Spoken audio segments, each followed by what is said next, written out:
Montáž kanalizačnej prípojky.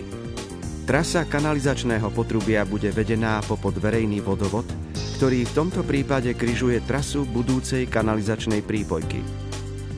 Pracovník východoslovenskej vodárenskej spoločnosti pomocou vrtáka s priemerom prislúchajúcim priemeru potrubia kanalizačnej prípojky, ktorý je zvyčajne 160 alebo 200 mm, navrtá do hlavnej kanalizačnej stoky otvor, ktorý následne obrúsi rašpľou. Do otvoru vloží odbočku s guľovým kolbom, ktorá sa skladá z 3 častí.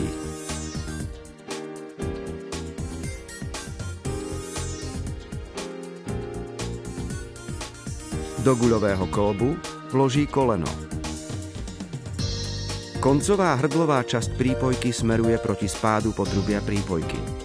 V drážke hrdla sa nachádza tesniaci krúžok. Čisté a suché spoje a tvarovky s tesniacim krúžkom sa vždy natierajú glycerínom. Najprv sa upevní časť potrubia s hrdlom do toho, ktoré je už napojené na revíznu kanalizačnú šachtu. Zmeria sa dĺžka potrubia a označí tam, kde je potrebné ho skrátiť.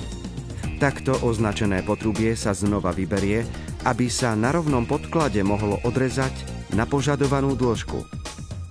Rez musí byť kolmý na pozdĺžnú os potrubia.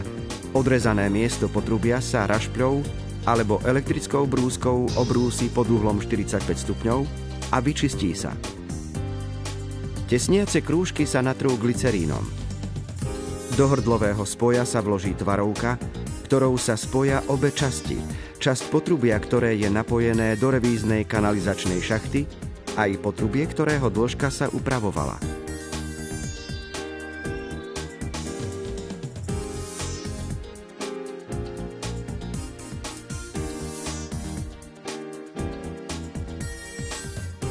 Potrebnými nástrojmi sa upevnia všetky kolbové a tvarovkové časti.